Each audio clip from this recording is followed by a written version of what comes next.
Assalamualaikum warahmatullahi wabarakatuh. Perkenalkan, nama saya Intan Berliani Nurilahi dari kelas 1D Pendidikan Islam Anak Usia Dini. NIM saya 1242101. Baik, di sini saya akan mengerjakan tugas video dari mata kuliah Sejarah Peradaban Islam. Di sini saya akan menjawab soal yang pertama adalah jelaskan pengertian peradaban Islam. Berikan contoh perkembangan peradaban Islam di masa Rasulullah SAW dan Khulafaur Rasyidin yang berpengaruh terhadap kemajuan umat Islam. Apa itu perkembangan Islam?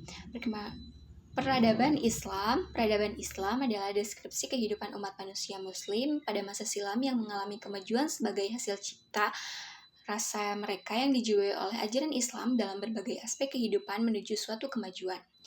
Dan pada contoh perkembangan peradaban Islam di masa Rasulullah adalah pada saat itu Nabi Muhammad SAW mendirikan Masjid Nabawi sebagai tempat peribadahan, pertemuan, dan pusat pemerintahan. Masjid ini dibangun dengan menggunakan batang kurma sebagai tiang dan pelepah daun kurma sebagai atap. Dan soal yang kedua adalah bagaimana dampak hijrah Nabi Muhammad SAW dari Mekah ke Madinah terhadap perkembangan peradaban Islam. Jelaskan bagaimana peristiwa tersebut mempengaruhi aspek politik, sosial, dan ekonomi dalam Islam. Hijrah Nabi Muhammad SAW dari Mekah ke Madinah ini memiliki dampak yang sangat besar terhadap perkembangan peradaban Islam, khususnya dalam aspek politik, sosial, dan ekonomi. Pada aspek politik, saat itu Nabi Muhammad SAW memimpin masyarakat Islam sebagai negara Islam Madinah. Ia juga membentuk Piagam Madinah yang berisi 10 bab tentang hak asasi manusia, persatuan, dan politik perdamaian. Piagam ini dianggap sebagai Undang-Undang Dasar Negara Islam yang pertama. Baik, pada aspek sosial. Pada aspek sosial, Nabi Muhammad SAW mempersaudarakan kaum muhajirin dan ansor, yaitu kaum muslimin yang sudah ada di Madinah.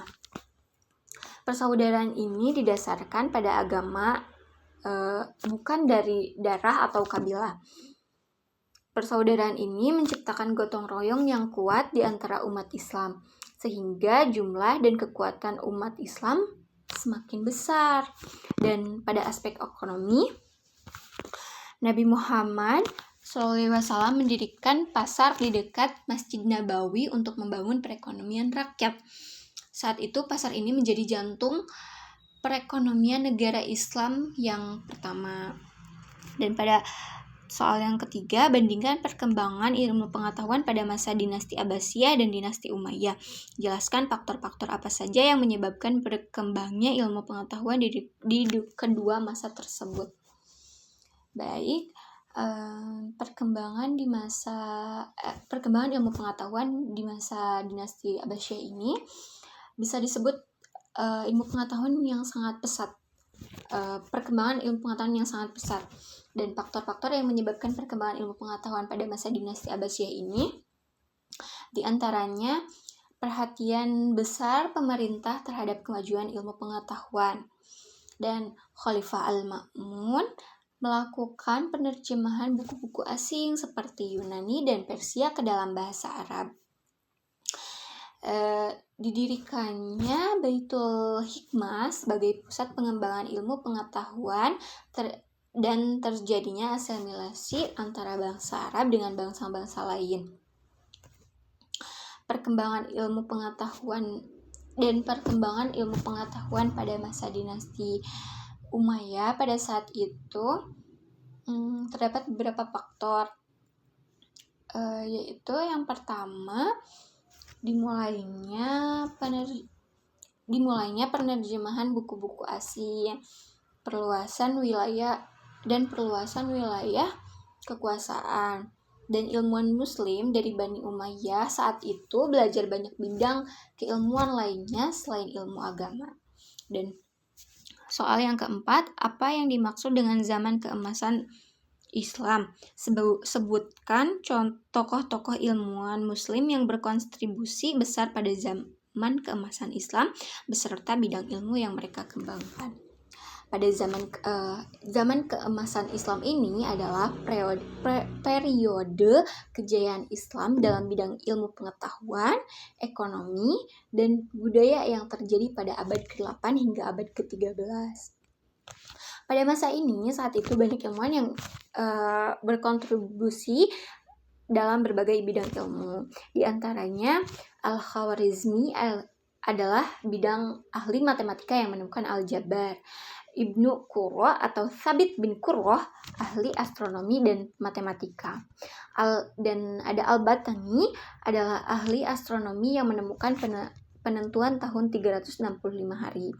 Ibnu Al-Farabi adalah ahli ilmu filsafat. Ibnu Al-Haytham, fisikawan yang menemukan optik. Jabir bin Hayyan, ahli kimia modern yang dikenal dengan Bapak Kimia Modern. Dan pada soal yang kelima, jelaskan bagaimana pengaruh kebijakan toleransi beragama yang diterapkan pada masa pemerintahan Kekhalifahan Umayyah dan Abbasiyah terhadap kehidupan masyarakat. Berikan contoh konkret dari kebijakan tersebut dan bagaimana dampaknya bagi kemajuan peradaban Islam.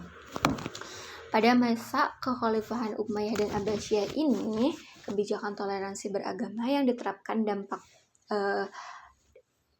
dampaknya itu pada kehidupan masyarakat seperti perkembangan ilmu pengetahuan. Pada masa Kekhalifahan Abbasiyah, Islam mencapai kejayaan di bidang ilmu pengetahuan.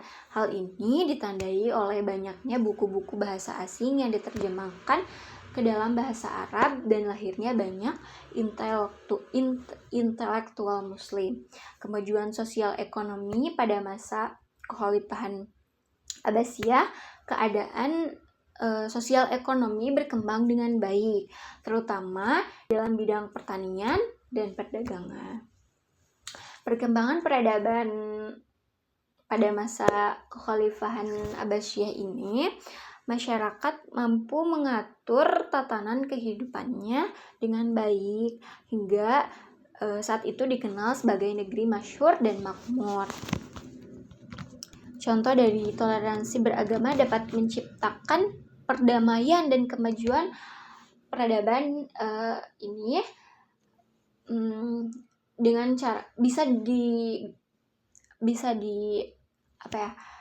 dibangun dengan cara menciptakan lingkungan yang inklusif dan ramah bagi semua agama dan memandang perbedaan sebagai kebanggaan atas kekayaan bangsa. Mungkin hanya itu yang dapat saya sampaikan, kurang dan lebihnya mohon dimaafkan. Maaf jika dalam kata-kata saya salah atau ada yang keliru. Wabillahi taufiq wal hidayah. Wassalamualaikum warahmatullahi wabarakatuh.